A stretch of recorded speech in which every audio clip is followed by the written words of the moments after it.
the way, I don't go against Eddie Kenzo's music. Yes. But I go against Eddie Kenzo's character. And Eddie Kenzo, by the way, is a user. Mokozesa is a user. Kenzo, you're too arrogant. Eddie Kenzo from day one has been an excited fella. Very excited man. Kenzo, your excitement is going to ruin you. Such a man, why you married her? You see a very good man, but with useless brains. Nti omuntu omwavu ate bwagaggawalako kibi bwaba tali oriented. Oba orientation kitegeeza okusomesebwa. Eddie, by the way, people should teach you on how to handle money. Oh, a man was living in drainages. Now he's in Muyenga. He's in Muyenga. That is a shock, culture shock. He's in his shock of his life. But Kenzo, I want to tell you, get off your shock. Eddie Kenzo, oizo kweyagaliza, efutwa, efubitizi, omutima omubi. Chovola ba mukwano ne lutalo kubanga bonna ba mutima mubi. Bamuba muwakana Eddie Kenzo lutalo mwaba singo mutima omubi. Basajja bakabya amaziga. Naye amaziga gaba basajja Eddie Kenzo ogenda okunoonya agasangula nga togalaba. Eddie Kenzo ogenda leeta abasajja okusangula gaba mugula. Ajaba wasete. Oyina sete meka. Ajaba wasete. Gwerino jabala ba ku federation kati abasajja abo kubeka gye baliko entono ze bayina ozibawa ne bazizira. Ebajja. Iwaziba wadde ne bazizira. Wallahi we muzikwata abakulu Dani Mugula Kazibwe Kapo basebata ngenda bava komba gambe mulimba yale ebyaddala.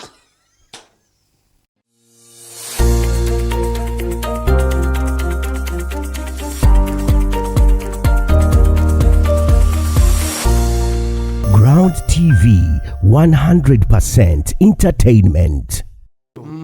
My producer Jose ogena kunyambo nzanyire ka video ka Eddie Kenzo. Omanyi, it is good to get something from the horse's mouth. Omanyi abantu abamu bayine entondo neki naye njagala owulirize bulungi nnyo statement za Musuuza nga bwe ziri. Kiddamu mu kamera nze njagala ondageyo kubanga bino byonna bitukola tubikola kufunamu. Kituufu. Oshegedde. Njagala ondageyo omuntu nti yayimba dda naye ayina amakaage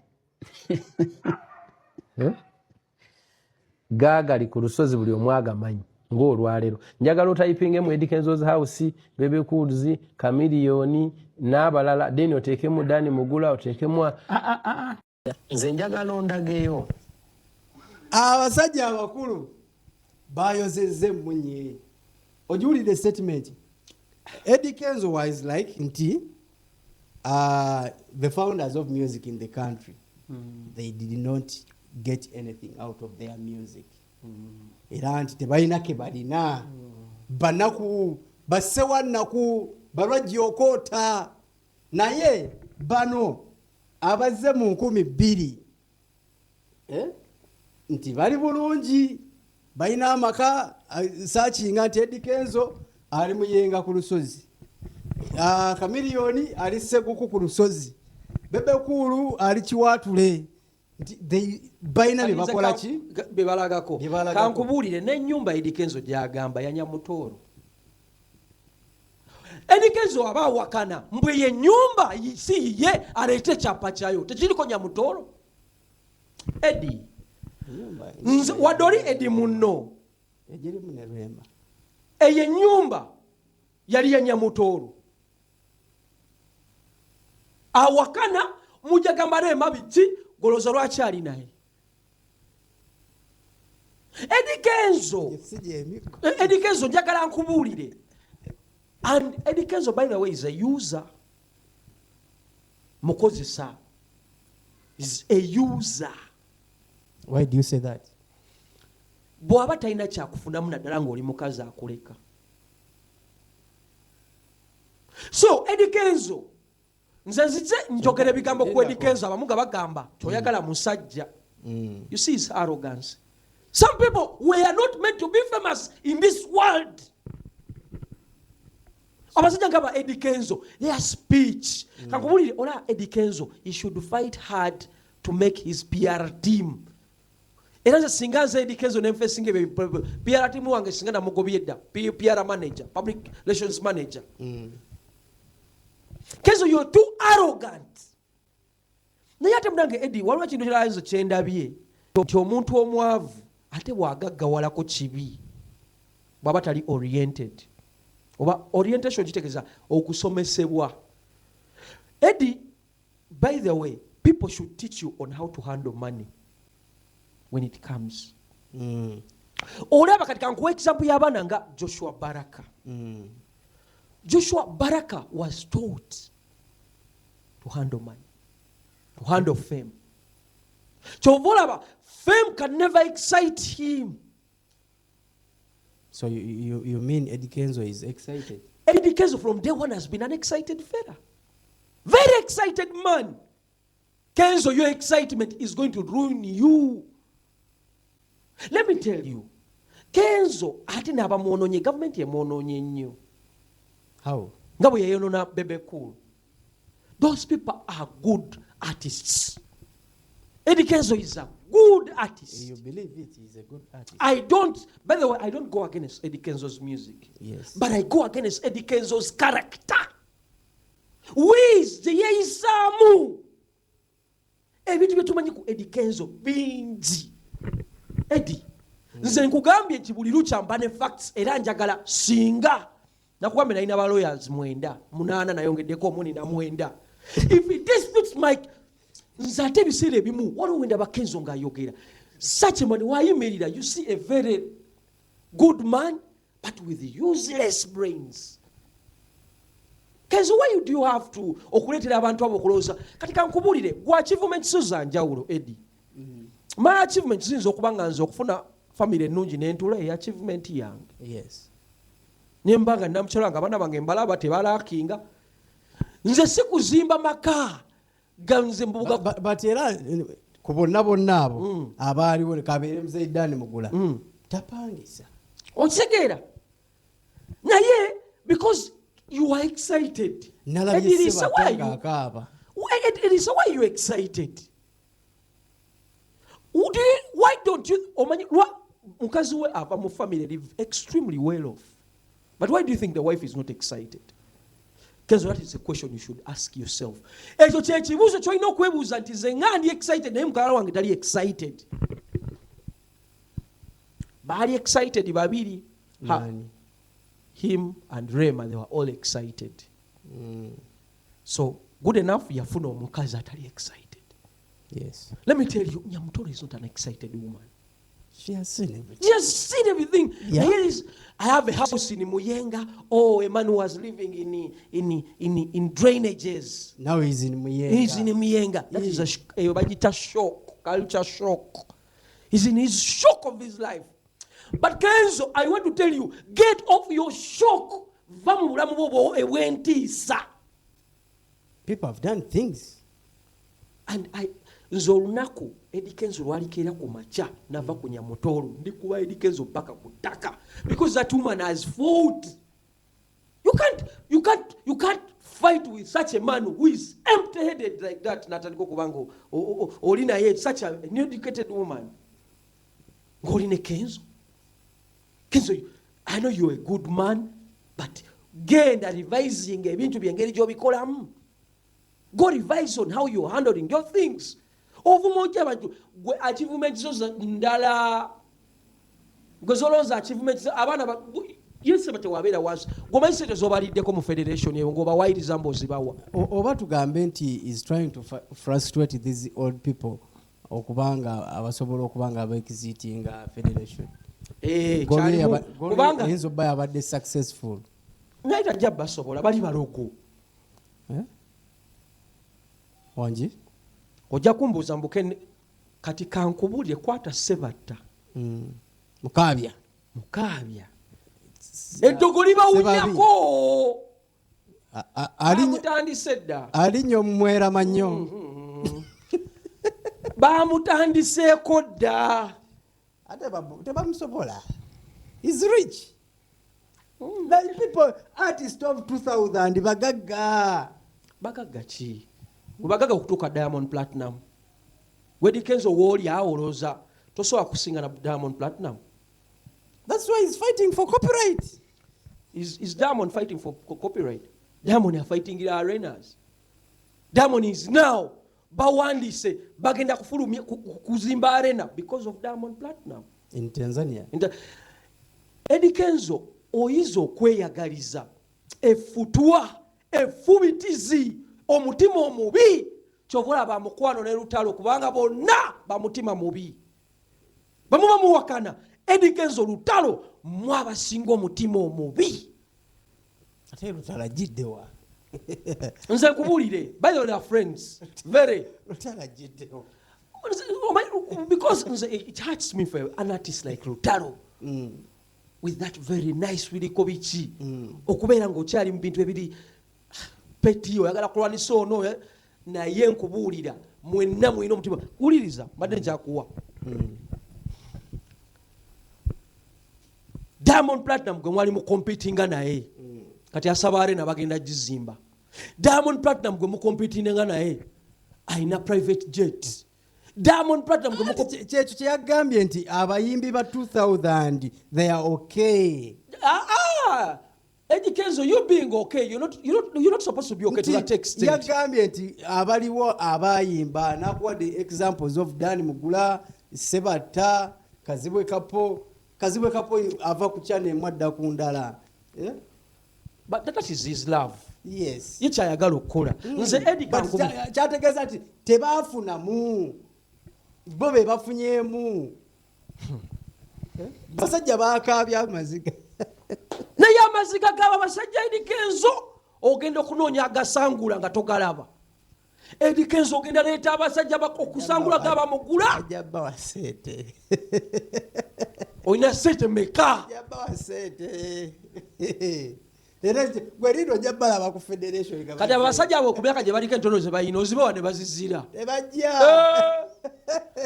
Iwaziba wadde ne bazizira. Wallahi we muzikwata abakulu Dani Mugula Kazibwe Kapo Sebata ngenda bavaako mbagambe muli bayala ebyaddala. Balina okuddayo ku federation. Kyebajja kuddayo era we n'abalabayo nja kuba nsensebuse ngenda balaba nti mwe balina babajooga bujoozi omwana n'abajooga bw'ati bakkiriza bajoogebwe. That's why they went there. Naye omuntu omulala yali bajooze naye nga si Kenzo.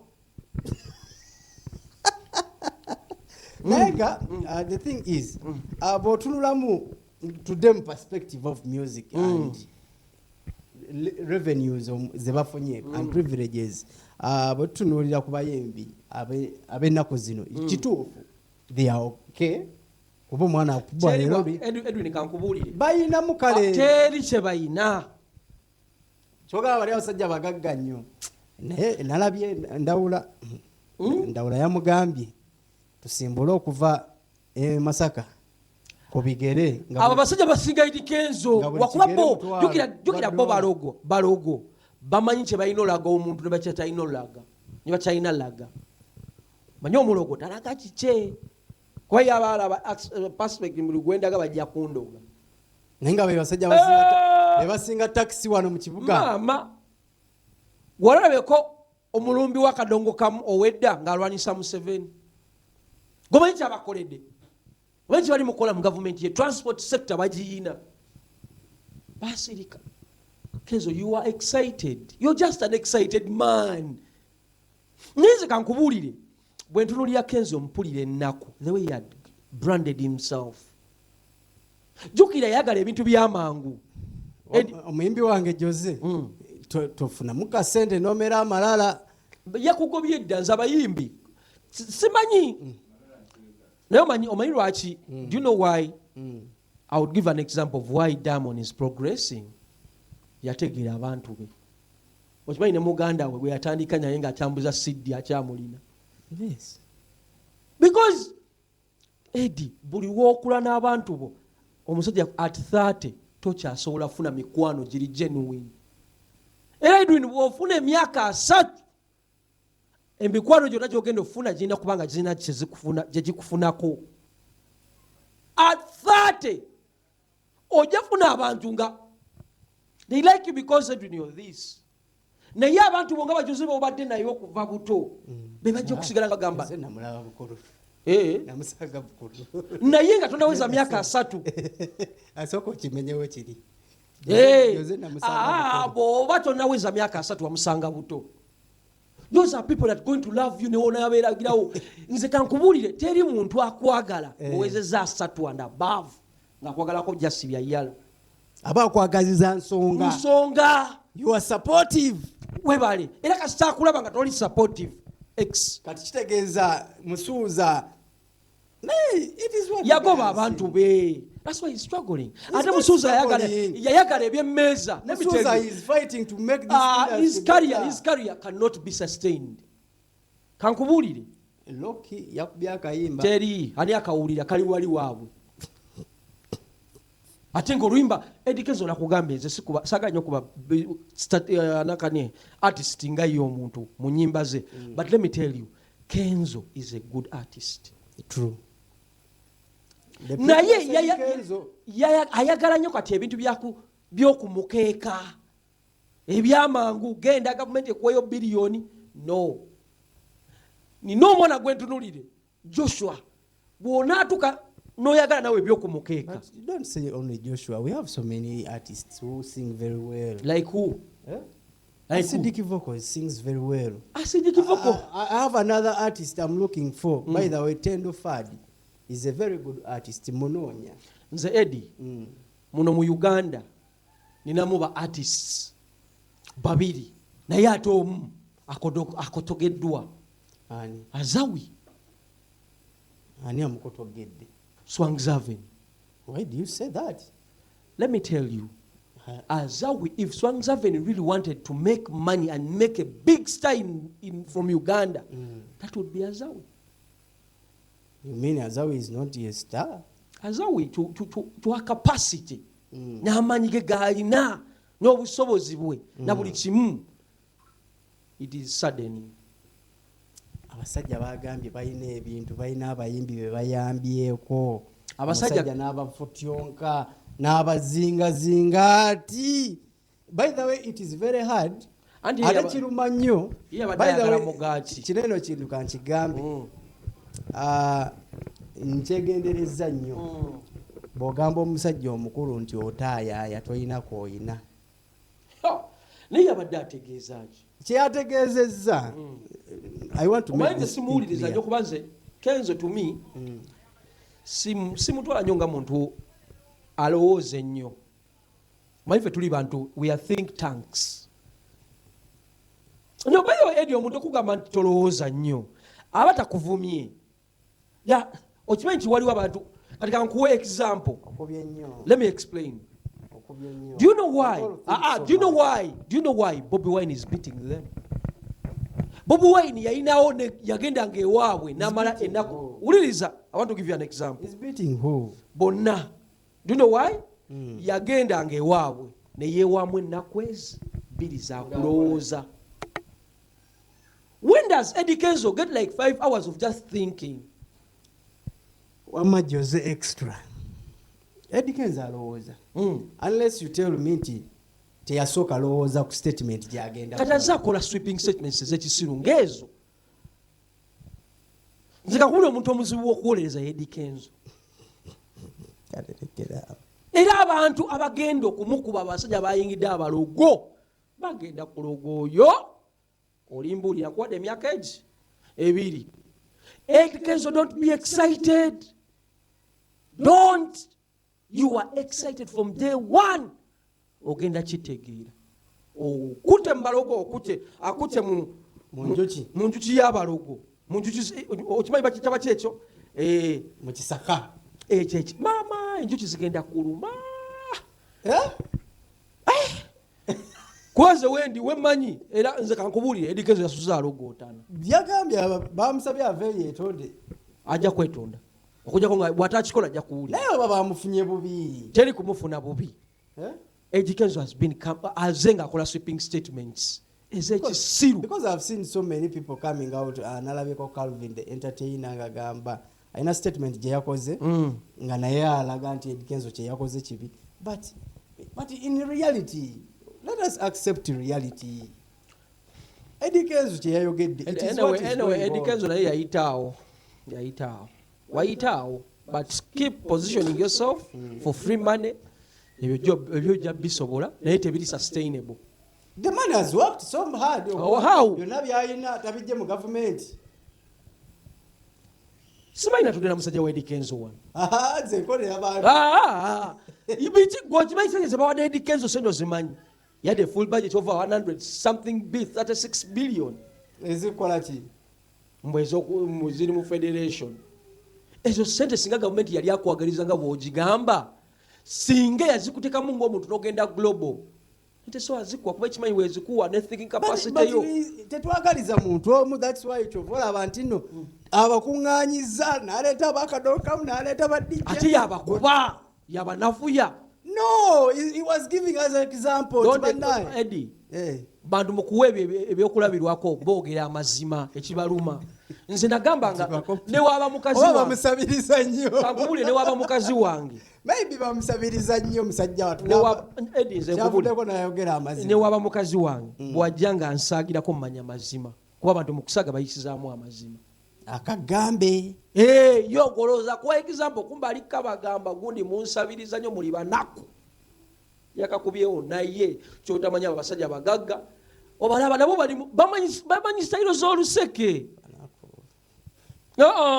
Bamanyi sayiro z'oluseke. Kyova olaba abo bakuba oluseke nga tewetegedde babeera beefuula banaku. Nalwadde. Nedda ekintu kyangu nnyo. Kenzo yagambye tebayina.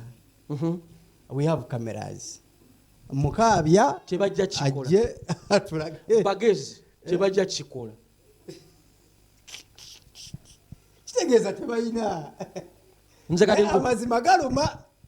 Teri kye galuma. Abasajja baakaabye. Nate omanyi lwaki ayogera bw'atyo kuba yayagala bafunirako.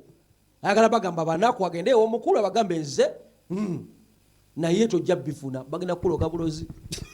Nze kubuulidde owedde Dirisa Musuuza. Kale tetugenda kubanga tusukako wano olunaku olwaleero.